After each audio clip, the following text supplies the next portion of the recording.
Third Degree Net Podcast. The Third Degree Net Podcast. The Third Degree Net Podcast. Third Degree, the podcast, is brought to you by Soccer 90. Soccer 90, of course, is your source for all your FC Dallas, U.S. national team, and international club gear.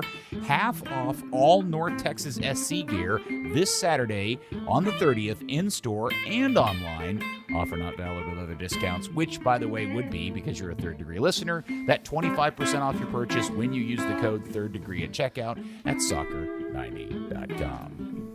Well, hello there, FC Dallas Curious fan. Welcome to another edition of Third Degree, the podcast. Hi, I'm Peter, joined by first our good friend Dan Crooke. Come in, Dan. Hey, how's it going? Superly duper. And your hero, my hero. Oh, thanks for asking, by the way, Dan. Your hero, my hero, everybody's hero. Editor, founder of Third Degree, Buzz Carrick. Come in, Buzz. Hi guys, how you doing? Excellent. Oh, good. Oh, good. Still excellent. Except our team really sucks. Oh, well, yeah. It's true. Since we last talked, 2 games have been played, and they are absolute. They're not mirror images of each other. They are in many ways the same game, except one ended up in a draw, 2-2 to LA, and one ended up in a loss. That was last night's debacle and embarrassment as Real Salt Lake grabs 2 late goals to win that game 2-1. Buzz, I'm just going to start off by calling it as I see it. These failures in these games, and truly the fact that he has gone without a win in the time that he took over the team, this is mostly a reflection of Marco's ability to manage these games. And is that rude or wrong of me to say that? Well, he certainly hasn't done any magic wand waving and poof, this team is a playoff contender. I've always said that soccer coaches can affect, once the whistle blows, soccer coaches can affect the game the least amount of any coaches. And the bottom line is Marco Ferruzzi was part of the staff that built this team in the first place. Peter Lucine was part of that staff. Chewy was part of that staff. Drew Hishon's part of that staff. The roster problems are still the roster problems. The talent is still the same talent. Nothing really changed. The idea that you were going to get rid of Luchi and then magically all of a sudden everything was going to be rosy and this team's going to make the playoffs is ridiculous. In fact, you might make a case that based on the results that Luchi from a great many times might have been coaching this team up because they had some wins. They had some good performances over the course of the season. It wasn't, they have 4 or 5 wins. I don't even remember how many it is, but I remember a couple of good games along the way. So again, there's a lot of ridiculousness involving this entire situation. And certainly Marco's not any more capable of coaching this team up than anybody else is based on the talent that's there. But the funny thing for me, I find this funny, is that every person I've ever talked to that's a coach says, oh yeah, I could coach that team up. They all believe they can. They all believe that they're going to come in and manage everybody and this team's also going to be great. And I just don't buy it. Dan, the last time, I think I'm correct in saying this, and somebody tell me if I'm wrong, the last time this team won a game was that fun night down in Austin where they beat Austin 5-2 or 5-3 or something. Is that correct? They haven't won a game since then? Yeah, that's correct. Beat Austin, lost to RSL, 8 games go by, lost to RSL again, and here's Austin again. Yeah, so my question is, going back to this whole Marco Ferruzzi thing, is my perception of what I'm watching in these games is a strategy of substitutions or lack thereof that I may understand even less than I did Luchi's confusing strategies and substitutions. Luchi always talked about trying to be the protagonist, right? Not and not trying to react to someone else's changes, which weirdly ended up delaying his own changes while he made his mind up. Marco definitely last night talked about, well, they made some changes, so we were going to make changes anyway, but then all theirs were man for man, so we just reacted to theirs. And it's like, that's fine. You come across teams, however, like Justin Miram, however old he is now, he still has one game a season for whatever team he plays for where he just goes off, and he did it last night. FC Dallas doesn't have a bench where you can just go sub for sub, tit for tat with every team in MLS. It's not the 2016 team that had, good veteran guys like Atiba Harris, where you could just bring them off the bench and occasionally they would similarly have that kind of game. Matt Hedges identified it as well. 65th minute, every time they just hit a wall, they stop trying to play. They kind of lose their focus. Well, yeah, because that's the sort of time guys like, if you're starting Frank O'Hara's blowing out of his ass then. If you've got Freddie Vargas playing, he's probably doing the same. That's the sort of time that you really need to start bringing a bit of life into the game with changes. But that's maybe why we're in this discussion of who's going to coach this team and what kind of coach is going to coach this team. Just to be honest, I did not see the LA game. I've seen the highlights, but I did not watch the game. I did see the game last night. But my impression is they're very similar to each other, that Dallas largely played very well, well to very well for the first 45, 50 minutes. And then when it came time for Marco to start making decisions about substitutions, that's where the wheels started flying off in both of those games. And just real quickly, is that a fair kind of high-level overview of this so far? Yeah, totally. I mean, if you wanted to take it at the highest of high levels, you could just say, yeah, great first half, really solid on the attack, except for with the final ball. And then second half, the wheels come off a little bit defensively later on. Okay, so Buzz, hold on. I'm going to ask you a very specific question about this, because the one that I did see where I really got confused, and the reason why I keep focusing and harping on this is where I got really confused last night, is that what was he thinking when he decided to put Ricarte on for Obrian and shift Jesus back over on the right? Because in my view, that's when that whole thing really started coming unglued. Yeah, well, Obrian's not really a particularly good defender, so I don't know that he's any worse than or better than Jesus in that regard. The idea, I'm sure, is that Ricarte is one of the best sort of passers in terms of the final third. Now, he's not lighting the league up or anything. I don't mean it that way. But compared to the rest of the FC Dallas team, he can cut apart a defense a little bit, as can Jesus. And at that point, Obrian is not really being successful anymore because Dallas can't really get the ball, right? They're having trouble getting much possession in the second half. So the idea, I'm assuming, now sometimes I'm reaching when I'm trying to just figure out what's going on, is you're trying to bring Ricarte in as a guy who can actually possess the ball a little bit and make some of those passes, but you don't want to take off Jesus because he is your best player. So that's the change. Yeah, Ricarte has been under Marco in training. Ricarte is the number 2 choice at that Jesus Ferreira off striker spot, that number 10 spot. So it's, the pattern that you're seeing is the pattern that Marco's been coaching them in, through training. This is what they've been doing offensively. Yeah, I just, again, and I don't know if this is also similar to the LA game, but when you have, was Acosta available last night? Yeah. Yeah, he was on okay. And Faco was available last night as well, correct? No, Faco. Yeah, he's hurt. He's been hurt for 2 games.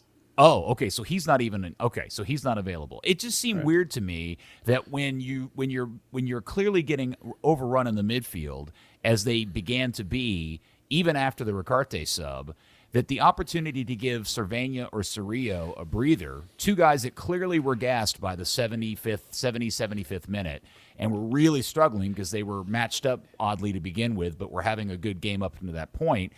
That just seemed like a missed opportunity, along with several other lacking, subs that I thought you should have made, or he waited too long to make. The Pepi one, for example, I'm sure we'll get into more later. I just found all of that really confusing. Yeah, the difference between the 2 games is that against LA, the meltdown was sort of general. It was basically Chicharito being Chicharito, where people just eventually lost track of him, and he started doing the things that he does. the RSL game, to me, from where I was sitting, looked like specifically in the second half, there was a recognition that they needed to go wide. Now, Dallas has struggled with balls in from wide. And when you have Hollingshead on the left, who doesn't play a whole lot of defense, and Che on the right, who was specifically being targeted most of the night, they doubled down on that emphasis. In the first half, RSL tried to play through the middle, and Jesus and Edwin were doing a really nice job in clogging it up, and they were not having any success. The second half, they went wide, and all of a sudden, those balls are getting in, and both those goals came from wide positions. So while I would agree with you that Servania and Cerrillo were starting to get tired, they have been two of the better players over the last two games in this team. They're in my top three both games in terms of their performance. So I sort of understood why you maybe didn't want to change that, because it was the one part defensively that kind of was working. Like RSL wasn't able to walk through the middle, which has historically been a problem this season, that teams have been able to do that. So now, once you should recognize, I think, you should recognize that these wide spaces are coming into a check, that Che's not being exposed because Obrian doesn't defend. And when they switched Jesus over there, Jesus then had to do that. He made multiple full field runs to get back into position, and then he was gassed and couldn't do anything offensively. So the recognition, I think, should have been, we need to shift the formation a little bit and try and get some outside help on top of those guys. Whether it's bring in Paxton, who can do that on the left with Ryan, put him out there because Schoen had started. I know Paxton came in, but that change is good on that side. But Jesus on the other side is, you're right, asking him to chase back is not what you want. You want him to still be high. So there's a failure there in how you did that. That I'm not sure I have the better solution necessarily, but. Well, I would have left Schoen on because I didn't think he didn't look too gassed to me. Now, again, I'm watching it on television. And if you're going to make a change with Obrian, I thought put Pax on, take Obrian off, leave Jesus in the middle. But no, you're 100% right, because Paxton will get back in position and defend, and Schoen has had a couple of games off, so he should be rested. That would have been the better change, and then you would have had the guys on top playing the extra defenders, which would have been good. That change came on 2 seconds after 65 minutes. I mean, that was 100% a pre-planned substitution before the game. Which one? The Paxton. Yeah, you're probably right. Schoen. Yeah. Yeah, but again, that's where one of those weird deals where I would love the coach to be able to modify his plan because of the game scenario that probably is different than he had planned for. I don't know. It's just that, along with several other lacking things, just really bothered me. And it runs back to when he took over the team. I'm not sure I really truly understand what Marco's attempting to do in his run of trying to get this job full time. Well, it's kind of sorry, Dan, go ahead. I was going to say, it's kind of, in some ways, just retreading what we said last week, right? They said, maybe Luchi played homegrowns too much. Okay, I think he's actually playing homegrowns more than Luchi did since the entire midfield three is, and now your right back is, and your regular left winger is. They wanted to shore up the defence. Okay, well, they've conceded 5 goals in the last 2 games, so they're not really doing that. They wanted to stop conceding penalties. Well, they've given a couple away. They wanted to stop giving away silly fouls and picking up yellow cards. They're still doing that. I mean, the things they identified are things that actively are not being done. Yeah, the balls in from wide spaces was a particular emphasis. Both those goals came from their left, the Dallas right, which is where Justin Che was, who did not have a very good game. But overall, this is a trend the whole season. They have this stat in the media notes that they put out. It's the goals. They segment the game into 15-minute intervals. I'm sure you guys are aware of this stat. So Dallas in the first half, this is just this year, in the first half, the 3 intervals, 1 to 15, 16 to 30, et cetera, they've given up 23 goals in the first half over those intervals, 7, 8, and 8. Pretty evenly balanced, pretty normal. Second half is where the meltdown comes. 46 to 60, 10 minutes. And then, as you say, Peter, 60-minute collapse. Minute 61 to 75, 13 goals allowed. And then late game, actually, with the 2 additional ones from last night, is now up to 8. So 31 in the second half. So second half in general is a problem. Specifically, right after that 60-minute mark is where this season the defense has been letting down. Is it fitness? At 60-minute mark? I don't know. Is it age? Is it that when the subs start happening and things go to pieces? It's really hard to say exactly what it is, but 100%. That moment right there, that 61 to 75th minute, that is the interval that has cost Dallas This season, generally they're giving up more goals than they should be. But that specific interval is the major problem all season long, and it was again last night. If you want to just take it off those intervals, you can say, okay, a decent first half. They're a bit shaky to start the half. They have that meltdown, and then they decide to shore up. Yeah. I mean, it's too late by that's then. it. It's just too late reactionary changes. It's kind of been the theme of the season. So let's get into the elephant in the room and the topic that was discussed a lot on social media today in the aftermath of last night's loss was the fact that Pepi didn't start. Now, there's been a lot of conspiracy theory related to whether or not he's not playing anymore, not starting because there's a deal in place and they're trying to keep him from getting injured. But then my question is, then why are they even putting him out on the field at all? And then the next part of that is, why wait until 8 minutes till the end of the game to put him in this particular instance? I'm really, really confused because I don't know if A, there's some sort of tentative deal in place and they are just trying to protect him, or B, they've made a decision that because they know they're stuck with Hara for another season, they might as well just keep running him out there and seeing what they can get out of him and, put more mileage on him. I'm really confused by what the strategy is with Pepi at this point. Well, the initial game he didn't start was because of the injury to his foot. Right, correct, and then, yeah. And the fact that they've played him since then indicates that it's not a protective thing in terms of they've sold him. That's not what it is. It's just a case of Franco Hara scored twice. And when you're talking about nines, talking about offensive players, when you score, you get to stay on the field. Now, there is a factor here that great big chunks of this team have quit on Luchi and maybe have quit on Marco. Franco Hara is not one of those people. Franco Hara has demonstrated his professionalism over the whole season, frankly, in that he continues to work his tail off in training and continues to work his tail off in games. So if you're losing the locker room, it can make sense to me to reward guys that don't give up on you, that are professional and show up and bring it. So there's a triple aspect as to why Franco Hara has kept his position. Now, I don't like it. I don't care. I will start Pepi, but I can understand why if you're a manager trying to manage a whole locker room full of people, if you're a manager who thinks you're going to be involved next year as either the coach or back in your old position, you have to be able to deal with these people. So you have to be able to run and do things in a certain way. If a guy starts a game, you can't lift him at halftime. Really, you got to give him the 60 unless there's some major failure happening. So, while I don't like any of it, I can understand it, even if I don't like it. That sounds insane, right? I know. Well, it doesn't. It doesn't. If you're on the outside, you're like, just win, play Pepi. But if you're on the inside trying to manage 30 adults, all get paid a lot of money, and Pepi's gone in 2 months, and I got to deal with all the rest of these guys going forward, I totally get it. I'm not saying that I wouldn't rather have Pepi. I'm just saying that I can understand. It's like, remember Franco Hara at the beginning of the year, I told you he was going to get 5 games. That's exactly how many he got.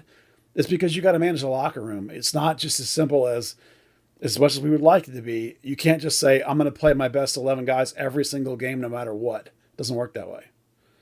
I do wonder what the rest of the roster feels like, or how they react to the fact that Hara keeps starting and Pepi isn't starting. I mean, is that something they're like, yep, he's been working hard, he deserves it?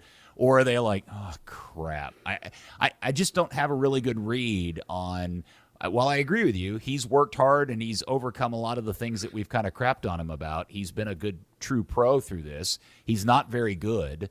And I just don't have a very good sense as to how the rest of the team feels about the situation. Well, without being in the locker room, I would assume that the young guys don't like it. Those young guys all like each other. They like playing together. They all think that they're better than those older guys. But if you're an older guy, you probably like it. I like the fact that he respects the professionalism of players. I like the fact that when I got a run, I got more than 5 minutes. I got the 60, or I got a couple of games to prove myself. So it just depends on the player, depends on the contract situation. Everybody's different. Clearly, as we're going to talk about in a minute, a couple of those dudes were pissed. But sometimes it's always a balance. Always is. And the problem is the team stinks, and so everyone's like, play the right guy, play Pep. Well, but we can all agree that waiting until like less than 10 minutes left in the game when you need a goal to put Pepi on was really, really weird. Yeah, well, I mean, by then it's a knee jerk and you're trying to chase it. So it's, I mean, listen, I agree with you. Pepi should have been on earlier. I would have started Pepi, but I'm not a coach. So, like I said, I'm always trying to try and put myself in their shoes and try and figure out what they were doing. Sometimes I think they're right to do things the way they do. Sometimes I don't get it. Listen, when growing up, I stunk, right? But I worked my tail off, and I was always mad when the guy that never worked hard at all, who was just way better than me, got to play. So, sometimes that's the way it needs to be. The guy that's way better should play. But at the same time, I'm not the one trying to manage a bunch of 30 men through their professional career, Well, related to that was the Tom Bogert tweet today announcing that apparently scouts from Fiorentina arrived at the game to watch. And I'm sure that's just, crummy luck on their part. They happened to show up on a game where Pepi didn't play. But it does seem weird. I have to assume Zanata and co. know that there are people arriving at the stadium to come see this kid play, and if they're trying to sell him, keeping him on the bench also seems really weird, right? I mean, that's a whole other part of this story that just adds to the confusion of it. Well, I have two thoughts about that. One, if Marco had the balls to say, I don't care, and I'm playing what I want to play, good for Marco. Number two, I want to hear from Dan on this too. I would actually prefer if they not tell the coach and the player that those guys are coming. It's just bad luck. You can win a game Pepi didn't start, but I want that. I want a visiting out of town team scouting my players to not impact my team and my game. That's what I want.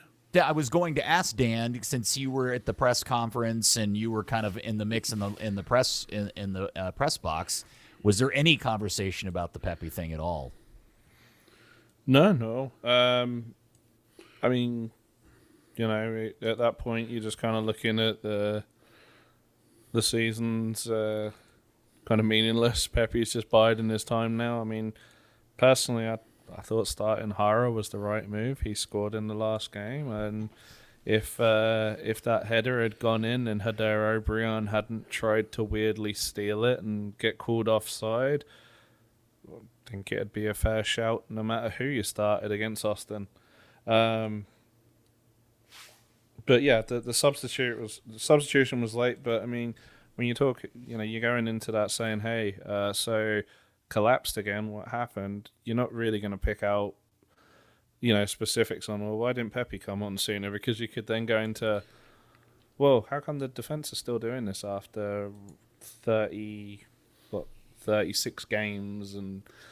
And every other little mistake they get into in the game, especially when Marco was in a bit of a weird mood. He was kind of laughing at one point in there. He looked completely dejected. He's kind of like slumped over the podiums going, whatever. It was like it was the weird range of emotions, and at that point, especially with only two of us, it's just kind of like we're getting our stuff we need and going. Okay. So, Buzz, let's talk about the positives. If for the ones that are there, clearly Jesus Ferreira is playing out of his mind. Some of the passing he was doing last night was just top notch and as good as I've ever seen it. And in fact, all three of the homegrowns playing in the middle of the park, I thought by and large, up until they all just kind of wore out because they've played so much lately, were really, really good. By and large. Yeah, Jesus, even more than RSL, Jesus against the Galaxy was just absolutely immense. He was playing a whole step above everybody else on the field in that game. It was ridiculous. It's like what you want a DP to look like, or a foreign sign that's come in where you're like, this is almost stupid that he's playing in this game. He looks so good.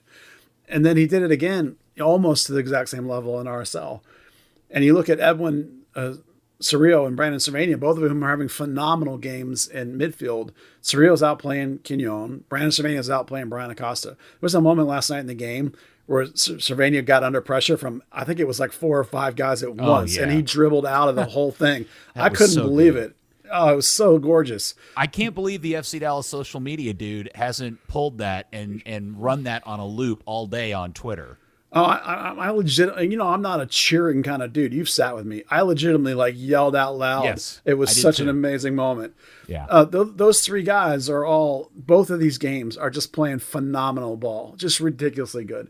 And it's the kind of thing where it's like I'm adjusting everything I think about how they should go forward based on the way those three guys are playing right now. Because they're outplaying everybody around them, everybody on this team. Most of them get paid significant amounts of money more. And it's just so exciting to watch. I mean, for Jesus, we knew had this game. Edwin has got some room to grow, and so does Brandon. But they're both playing at the best soccer of their career, and I just love watching them progress. Okay, but now let's look at this from a different angle. If those three kids are playing as well as you described them in such an effusive manner, why hasn't Dallas won a game in like the last, what feels like 2 or 3 months? Yeah, well, it's because of the defense. Is it just the defense, Yeah, or is it also the front line? I mean, you got to look at the front line, right? Because you look at Jesus' game yesterday, and absolutely phenomenal in every department except for his finishing. It was dire. He had that one shot from outside the area, missed another 3, one of which inside the box was a pretty much an open goal that he blazed over. That just kind of sets the tone for the team when it's like going forward, look fantastic, get to the 18-yard box, and suddenly you might as well just I don't know, stop kicking a football and start kicking a balloon, watching it go high like Brian Acosta. Yeah, I mean, I'm sitting here looking at the run since the after the Austin game. 3-2 loss, 1-1 draw, 3-3 draw, 3-2 loss, which the 2 goals came super late against Houston, right? Those are the 2 Obrion goals. 1-0 loss to Vancouver, only scored a goal, gave up 3 against Kansas City, 0-0, 3-2 against LAFC, 2-2 LA, and then 2-1 in Real Salt Lake. And the reason why I bring this up, Buzz, is I agree with you. Those 3 kids are playing out of their mind, but the rest of the team, the front, everything they're sandwiched in between is really, really broken. Yeah, the finishing up front since Pepi basically got called up when he was gone, it just hasn't been good enough. O'Brien is hit or miss. We know that. Paxton, we're all worried about Paxton. The defense, when you look at those score lines, 3-2, 3-3. I was like, Dallas is giving up. I think it's 1.7 goals a game this year. That's ridiculously high. That's almost 2 goals a game, on average. That's just not anywhere near good enough. So while there are certainly other problems, it's when you compound all those things together, it all just, it's the whole thing. How many times have we heard the phrase used, 2 goals should have been enough to win this game? Yeah, the defense let it down. Yeah, and it should be. If you can score 2, like they have that stat in the Dallas notes where if you score 2 goals, Dallas is like 75-10 or something ridiculous. Yeah. At least they didn't blow a 3-1 lead, didn't lose 6-3 like Cincinnati did, though. Yeah. Well, you know what's weird about this is I keep thinking back to several months ago doing this podcast with you guys where we ran through the schedule. And remember when they had that brutal run of games that we were convinced they were going to bomb out? And we thought, well, it'll get easier when they have all these home games coming up, starting in September. And they're playing weaker teams. And, that will be their real opportunity. And in many ways, the season kind of went in reverse from that because in that difficult stretch, they actually got some really impressive wins. But this run where we thought they would really, kind of get their last stand and make a run at it, it's just been futile. It's been really, really poor. Yeah, well, they changed the coach, didn't they, for those 8 games when it was like they had 6 of 8 at home or whatever, Well, I mean, it sounded like that real good run in those away games was kind of what delayed the inevitable. And yeah, I think that's true. Then you leave it too late to even make a positive shift. Yeah, that's the impression I've gotten from people I've talked to is they actually were going to do it earlier, and it was that mid-season run where they won those 2 road games and then had a couple of good other results, and that kind of let Luchi hang on for like another month longer than they were ready originally to do the deed. But so it's funny that little blurb may have wrecked the back end of the season more than we thought. Okay, so funny 'cause I feel like at that point you may as well just keep them to the end of the season. Yes, well, we said that too. Yeah. So, Buzz, are you surprised at how Marco has ended up managing this squad? A little, yeah. I thought that based on the press conference and the kind of things that they were saying, that there must have been. My assumption was they're like, oh, we're gonna bounce right back. We're gonna fix the defense. We've got this. We've got this. We got a plan. That's kind of how I felt like they were talking. My assumption being that we've identified something and we're going to make this. And there hasn't really been a radical change or definitive change. I mean, the only real change is Matt Hedges got healthy and Nkosi Tafari got dumped. Other than that, nothing has really changed. And the results haven't changed either. So, the problem is that the problems in the roster, the problems in the team are still the same thing, same problems. Marco was part of the discussions with Luchi all the time. There's nothing radical you can do at this point in the season, which is why it's so stupid that they did it when they did it. You could have just let Luchi finish out the season, because it's not like they had a coach ready. Like, I remember they said we haven't even started looking.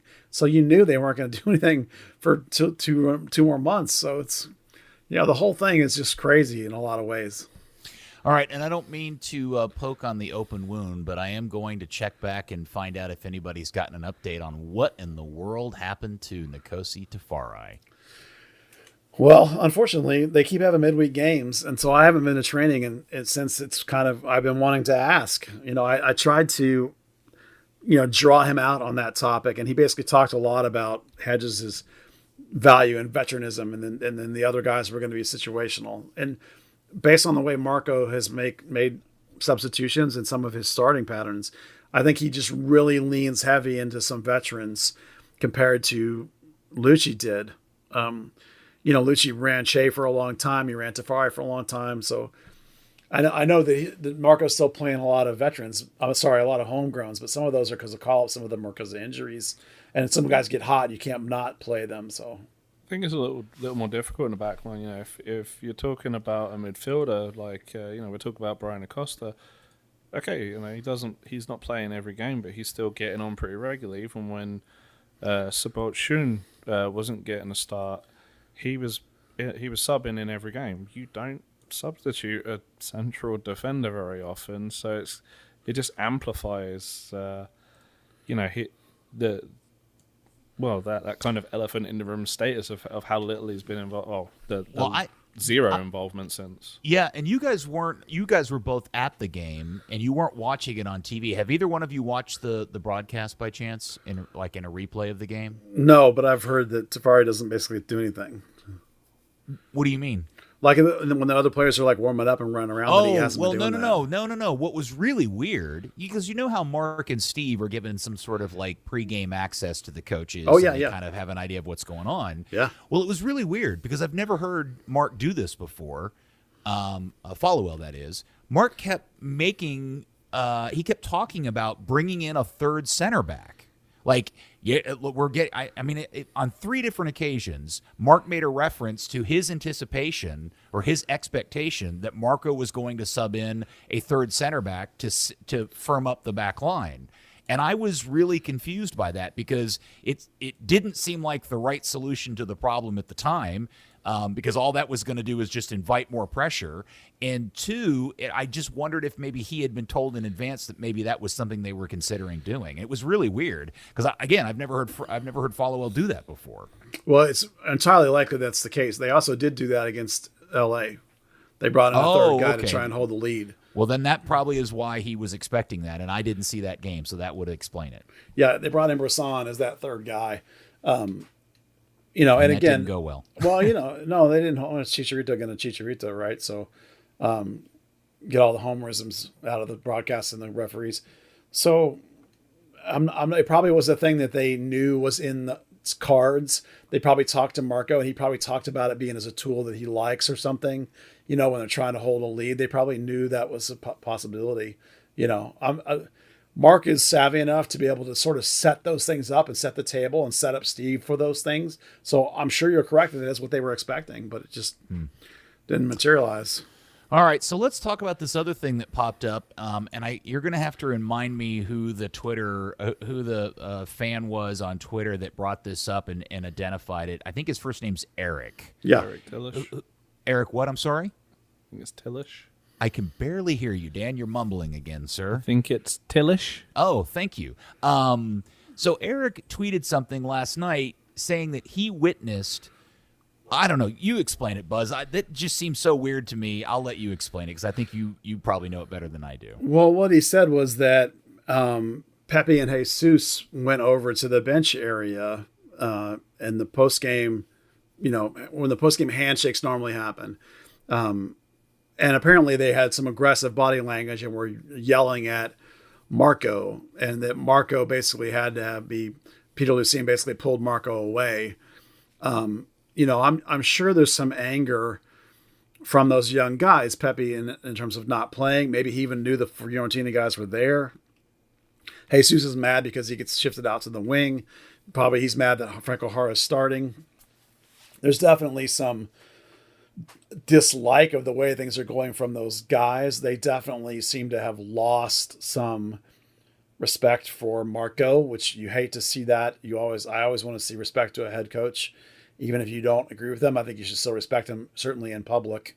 That's just basic being an adult, being mature. Now, those are two kids, so I get it.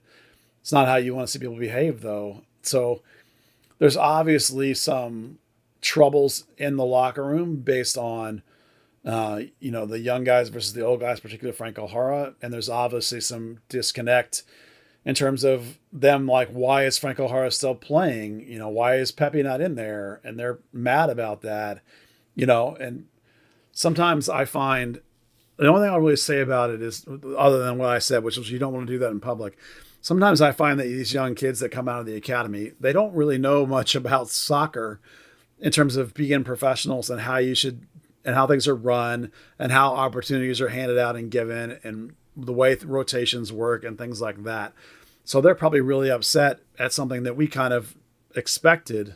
It's not a good situation, and it's going to contribute, I'm sure, to things going forward with this organization and those two guys. When you have that kind of anger directed toward your coach, that's probably a symptom of other things. So it's not a good moment. It's not a good thing for this team and this franchise. And we definitely don't want to see it publicly for sure.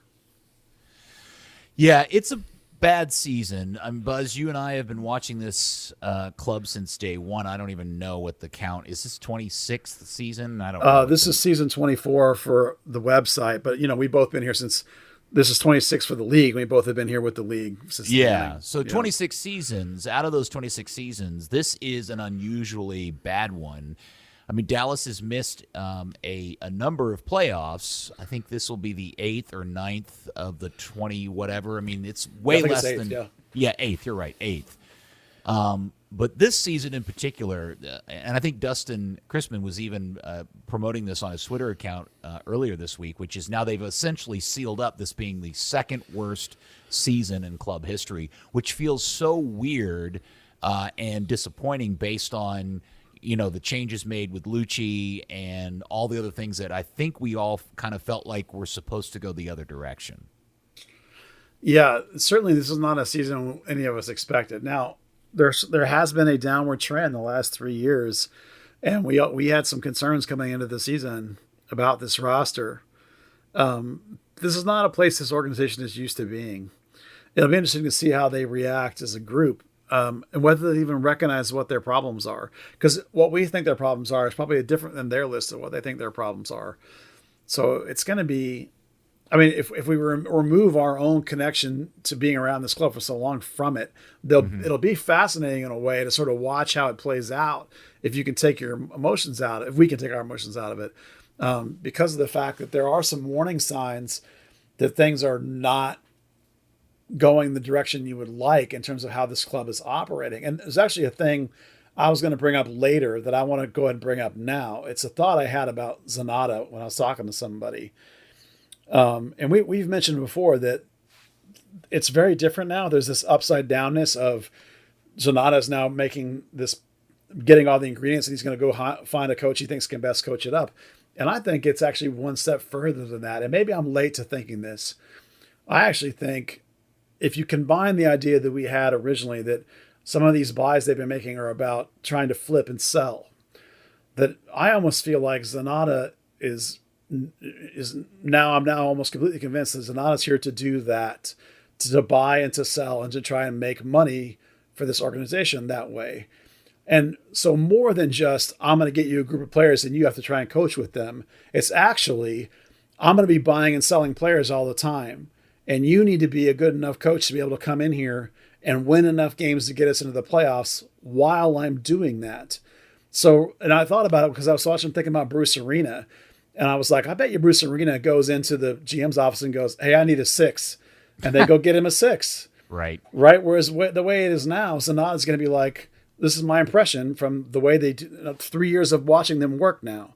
That he's like, I'm going to be buying, selling dudes. So any given day, you're going to have about 25 players, and you better win with those guys while I'm trying to make money. Yeah, it's funny you brought that up because I think it was yesterday, Bruce Arena's quote after they, sealed up the most points in league history and really pulled off. I mean, Bruce Arena's quote about what a shit show New England was when he got there and how he just flat out said it, how I fixed it. Could you ever imagine an FC Dallas coach talking like that in public? No, some Bruce is Bruce. And there's a little bit of disingenuousness there in the sense that he happened to arrive 4 months after Jesus Gil. So, I mean, sure.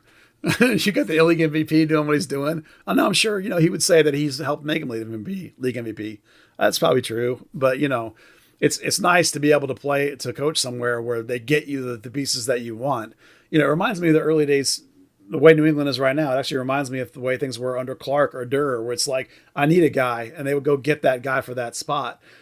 That's what I mean with Zanata now, is it almost feels, the first team and the coach almost feels secondary. Like, It's like, you have to try and win games while I'm doing this other thing, just deal. And I don't want to hear that you need this or that. Win anyway, figure it out.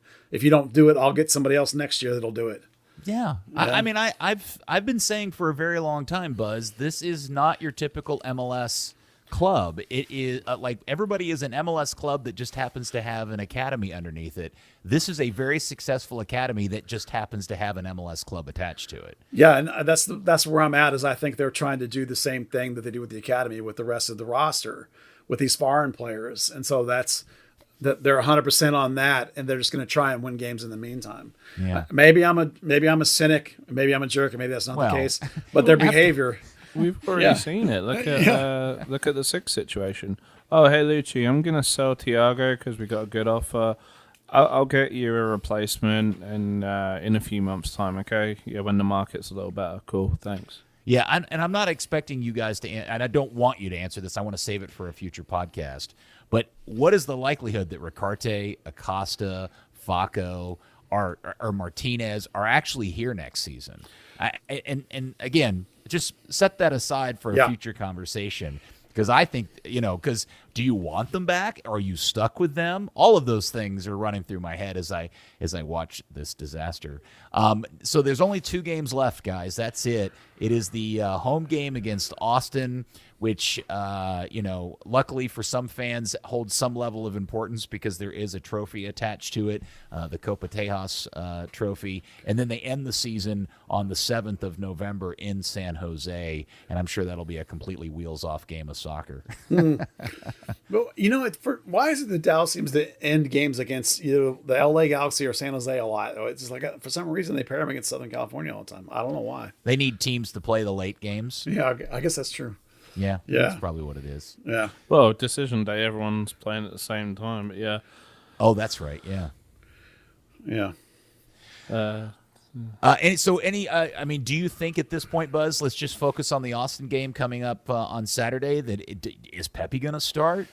Well, by the rules that we went through, Franco Hard did not score. Pepi's been coming in off the bench. That means he can play. So all those things now say, okay, Pepi's back in. But then he just yelled at his coach on the bench. So, maybe he's not going to be back in. I mean, he should be, right? I mean, well, it was Pepi and Jesus, so it makes me wonder: would they actually sit Jesus Ferreira at this point, even though he yelled at the coach along with Pepi? Well, it will depend on who's got the juice. If it's Marco, he might sit them both. If it's If it's Zanata, they're both going to start.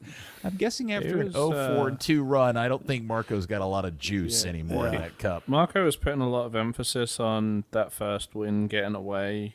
I mean, he's going to be like, I need this win, all egos aside. Yeah, I hope so. I mean, this is that kind of post game moment. Is you hope after the press conferences that then you go into the office with those two guys, sit down right away, don't let it fester, and be like, okay, let's talk about this. Look, you got to understand, blah blah, be professional, bullshit, whatever. You got to hash it out quick. Yeah, you could tell from the video of the press conference that Marco Ferruzzi is a frustrated employee. And the video that we clipped and put on the Twitter account, which was the non-answer to a question that John Arnold did not ask him, was really an interesting diatribe where you could kind of get a sense of where that dude's head's at. Yeah, listen, the team, when the team's this bad and you're trying to change it and you can't, you can't change the players. You can't really change anyone's progression at this point in the season. It's very difficult to affect the way they play very much at all. The tweaks have been minor and it's not working. So I'm sure his frustration level's through the roof. Yeah, and for anybody listening to this that doesn't know what we're referring to, go back into the Third Degree Twitter account and find the video. You'll see it of Ferruzzi speaking. Dan, you were actually, and again, this is also the bummer part of it, is it's this pretty sizable press conference room, and it's literally Marco Ferruzzi, Gina Miller, and you and John, and that's it? That's all that's in the room? Well, I mean, there's a few more staff, but effectively, there's no other media. Okay, but so was the entire press conference as weird as that particular answer was? No, that was definitely the highlight. I mean, Marco, he's kind of, whenever you talk to him, he's, I like to say he's friendly, not media friendly. He's kind of like not. Sometimes joking around, kind of not overly serious, like very, very relaxed in what he does, and so he was kind of like leaning out all over the podium, kind of laughing at stuff, making jokes about reorganizing bottles of water. Making jokes about the god awful armadillo trophy, and and just talking about when he was growing up, the San Antonio Thunder moving to Hawaii, and now we actually have like real professional teams in Texas that aren't going anywhere seemingly. I wonder if there was ever an opportunity when the whole Luchi getting fired thing came up that Marco was given the opportunity to decline the opportunity to be the interim head coach. And did he ever even consider that, knowing what he knew going into it? Or, Buzz, was it your point, which is every coach thinks they can coach up a team that somebody else can't? Oh, every coach does, but I specifically talked to Marco about this, and he really wanted this job. He does not, he did not want to be a front office type person when he was given that kind of responsibility when she got hired. He wants to be a coach. He really wanted this chance to prove himself, because he really wants to be the FC Dallas head coach. I mean, he loves this club. He's been here a long time. There's a lot invested in it. He's turned down opportunities to leave before to stay. So he wanted to run. He wanted a legit chance to try and prove himself. And unfortunately, it hasn't gone his way, hence probably a lot of his frustration. The question is, does he really want to coach this iteration of FC Dallas? Well, that's different, but sometimes you don't have a choice. Sometimes you got to make your run when you can. It comes, you got to go. You can't.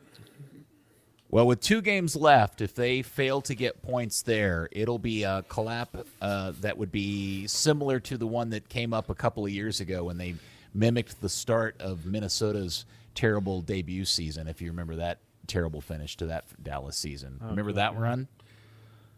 I try not to. Was that 2017? Which season was that? Where they finished as badly as Minnesota started, and everybody had agreed at the time that was the worst start for an expansion club in the history of MLS. It's 2017. Was it 2017? That was Oscars. Yeah, collapse. and it was Minnesota conceding in the 93rd minute, coincidentally, that kept them out of the playoffs. Yeah, that's right. Well, the one disclaimer on that season is that was a CONCACAF Champions League run season. So they loaded up the beginning of the season, like they went into training camp early, and they loaded up a bunch of veterans to make a run at that. And then once they were eliminated, a lot of those guys bore down and broke down over the course of this season, and because they were out of what they had been brought in to do, they basically stopped playing. A lot of them did. So one horrible stat: if they don't beat Austin, it will be the first season since Southlake having more losses at home than wins. Man, just pour the alcohol right on the wound, Dan. I've got the vinegar, the lemon juice, all of it. Yeah. And some shards of glass. All right, so Austin is in town at 7 p.m. At Toyota Stadium, and it'll be on Channel 21 if you don't want to haul up there to witness that situation. All right, Buzz, let's see. The other thing that we wanted to talk about is the announcement of the men's national U17 teams. And the somewhat of a surprise that Dallas ended up with only one player, and it's not the player we probably would have thought it would have been. Well, the guy that did make it, I thought was going to make it. But if you only thought it was going to be one, I know what you mean, and we'll get into that in a second. So there's a couple of reasons why maybe that it's only one Dallas guy, and we have to talk about that a little bit, in a generic level. And one is that before the pandemic, there were a couple of camps where Dallas had just a crap ton of players. There was one like combined camp where they sent 9 guys, 6 with one team. So it's possible that there's a little bit of pushback towards FC Dallas because the other academies were really pissed off about that at the time. So theoretically possible. All right. Number 2, the rest of the league is catching up. There's a resurgence in talent level across the board. Also possible that they're bringing in like a look at some guys they've never really seen before, and that there will be more camps in the future after they weed some guys out. So those 2 things potentially are the impact here, but I don't think that's it. I think that there's a little bit of a problem with the FC Dallas Academy right now, state across the board, state of the academy, I'm going to call it, and that all the great recruiters have left this academy. They're shy on the ability to bring in talent right now. And I think that they've bled out a lot of their great coaching talent. And I have a couple of spots that I have concerns. Particularly one of those spots is the U17 team, which is the core of your number 1 peak jump development time. I think there's a problem with that coaching spot. And I think it's contributing to the fact that you didn't have any guys make the U17 team. That the FC Dallas U17s have underperformed for like 3 years now relative to their talent level. And it's the same coach. The coaches don't shift, the players do. So I think there's a problem there, which they need to address. Now, specifically, the elephant in the room is Matthew Corcoran, who was snubbed effectively for this U17 camp. There's only about 4 or 5 like super blue chip prospects at the U17 level, and he's generally considered to be one of them. But he's hit a wall. And you're not going to want to hear this. We talk a lot about there's lots of things that can ruin a player's progression. Now, the kid is talented because as a U15, he made his debut for North Texas Soccer Club. Mm-hmm. And not just like once, he played like 3 or 4 times. But that team really needs a true 6, and he wasn't good enough at that time to fill in that role, and he hasn't really been back up since. So what Dallas does is they elevate you till you hit a really tough challenge, and then they want you to see you react, and he hasn't reacted. When he goes back down to the U15 team at the time, or the U17 team now, or even the U19 team now, you can tell that he doesn't really want to be there. They're like, he doesn't think he should be there, that he should be playing for North Texas or at a higher level than he's playing, which is not to say that he's not still good. He's still really good. But when you have a player that can play at 14, 15 years old, can play for North Texas, when he goes back down and plays against his same age group, he should dominate those games and just control it completely and take over the game and just snuff everything. And he doesn't. He just plays in the game. It's like when Thomas first started going down to North Texas, he would just play in the game. And we were like, dude, you've got to crush it. And so that's where Corcoran's at.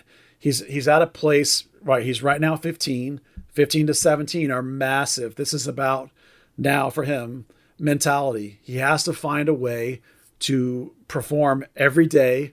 You have to find a way to be professional. Now, I hate to say that about kids, but that's where he's at. He's going to have to break through this wall. If he doesn't break through this wall, you're never going to hear from him past the next year or two of me talking about whether he is or is not breaking through this wall. Right now, he's not. His path has turned, And right now he's not on a pathway to be a homegrown. I hate to say that. He's not progressing.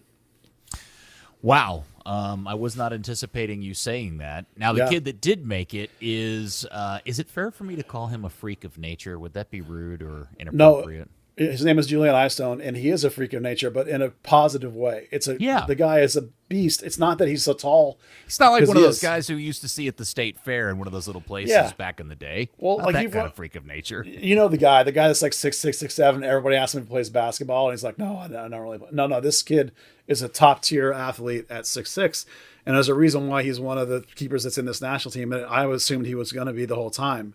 He is on a pathway to a professional career. Corcoran was, but he's hit this wall. This other kid, Julian Eystone, has not. Julian Eystone is progressing right through it where you'd expect him to be. Now there's a guy in front of him, Antonio Ferreira, who'll be a homegrown sooner than Julian, but Julian was right behind him. So Dallas is lucky that there's a 2-year gap between those two guys. They're going to have two guys come out of the academy that are both professional level keepers. The kid is phenomenal. Now the 2006s, which was Corcoran and Julian Eystone, are in. That team still has like 5 or 6 guys that are professional caliber players. But, the U17 national team is the very best of the very best. It's the best 20 kids in the whole country or the whole world for the U.S. So, like, not all those kids are going to make it from Dallas. They're all still phenomenal professional grade players. Corcoran's just tailed off. He can still find it. He'll get it back, but that's where we are. All right. Well, that's a lot about the kids. Well, good luck to Julian, who appears to be a real up-and-comer. That'll be an interesting one to watch because if you haven't seen him, you would think you probably hear in the podcast that it's a 15-year-old kid that's 6'6", and you think he's like Lurch, and he's not. He's like a cat. It's ridiculous. Yeah. How athletic he is for his size and his age. That's nuts. All right. Anything else that we need to cover? I know there's one more North Texas game. Anything about that in particular we need to run over? Yeah, they control their own fate. They play the first place Union Omaha team here in North Texas in Arlington on Saturday. But they have their own fate in their hands because they beat New England Revolution 2 they were down a man and came back and won. That was a huge win because there's basically 3 spots still available in the playoffs, and there are 5 teams that can get those spots. The other 4 all play each other. So Dallas has the team that's got it all wrapped up, got home field wrapped up. So Dallas, I call them Dallas, North Texas. So all they got to do is take care of business at home, and they're in. And these other 2 teams are probably going to knock each other out, by their play. Now there are some ways that North Texas could still be eliminated, but they've won 4 or 5. Quill's made adjustments to that team to fix their issues. If you want to look at coaching performance over the window of Luchi being fired, Quill has 100% coached his way into the picture if he wasn't already. He's shown the adaptability of managing to win games with massive holes in your roster. So that might have put him ahead of Marco potentially for this job, possibly. So that's where they are. And then after North Texas, I have one more thing I want to talk about. All right. One more thing. Go ahead. Well, that's Jesus Ferreira, because I had 2 people asked me this week to talk about his future and where he's at in terms of this club. And Jesus is much more aggressive contractually than a lot of other players. Like, he doesn't have contract options. He only did a deal, through 2023. Like all these, like 80% of the team is signed through 2023, and Jesus is also. But he has no contract options because he wanted to walk at the end of it. I think the way he's playing and the way he's above the rest of the team and the way he's reacting to coaching situations, I think that there's an immense pressure for him now, potentially, to try and depart. I know people are going to hate seeing that because he's on 550. And if he's on 550 and he's like, I'm the best player on this team, and Pepi's about to get $15 million to go, and Frank Hart's getting $3.2 million, and I'm getting $500K. I think there's going to be an immense pressure for that kid to try and go to Europe this winter. Jesus, I'm talking about. Oh, really? Yeah, not Pepi, Jesus. Hey, Pepi's we already know, but I think Jesus may try and go. Because look at the way he's reacting. Look at the way he's playing. He's got a fire under him because he got left out of the national team. If he gets back into the national team, gets a little bit of exposure, and he's on like, I'm only getting 500, you're killing me, guys. Come on. So now if they come back and offer him, like we talked about Pepi, can they get Jesus to want to stay for $1 million? Probably I would think so. But I just think that like when this team is as bad as it is, why he's would like, you want to stay? Why would you want to make stay? some money somewhere else? Am I going to get any hotter than I am right now? If I get a national team, maybe. I'm playing lights out. I'm already carrying this team. Pepi's leaving.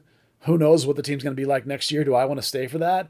I mean, if you have walkabout boots like he does, in my opinion, his dad's from Colombia, played all over the world, right? That kid's not necessarily all in on. I mean, he's an American. He's a U.S. player, but you know what I mean? Like he thinks bigger picture, I think, than Paxton does, for example. So I think there's a very good chance.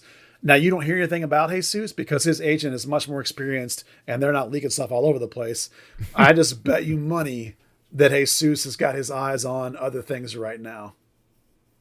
It's funny you mentioned that. I was actually thinking about this specific question when the kind of the public praise of Jesus's performances of late started to come up this week, and I wondered what his contract situation was. And so, thanks, Buzz. Thanks for all that great news. Appreciate that. Yeah. I don't like it either. But let's say there are people nationally now talking about how he deserves a call up. Like Doyle's been talking about him. A couple other writers have been talking about him. Yeah. Like if he gets into sometimes those guys do that when they know something's coming. So let's say he gets into the next cycle of games. Is that in November? I think the next round of qualifiers. Let's say he gets into that team. And all of a sudden there's like a little bit of a higher level of exposure and maybe somebody sees him that was already kind of liked him anyway. He can think about what Jesus can play. He can false 9. He can play as a 10. You can use him on the wing if you have to. He plays great defense. Like in the LA game, he had 30 defensive pressures and he won 50% of his pressures. 50%. That is ridiculous. Yeah. So if you're a modern team that high presses, the kid's got everything you want to play modern soccer, right? So it's like, as much as Pepi is like, everyone's like, Pepi, let's go. That kid is just as good. And it's not going to shock me at all if he's out of here this winter. It only occurred to me now because of how good he's playing. And you haven't heard squat about him because his agents are much more accomplished. So that's where I think he's at. All right. Now, Dan, I know we had on the run sheet to talk about the World Cup visit. Do you mind if we put that off till next week? Because I just got a text that my wife's about to land at the airport, and I need to go pick her up.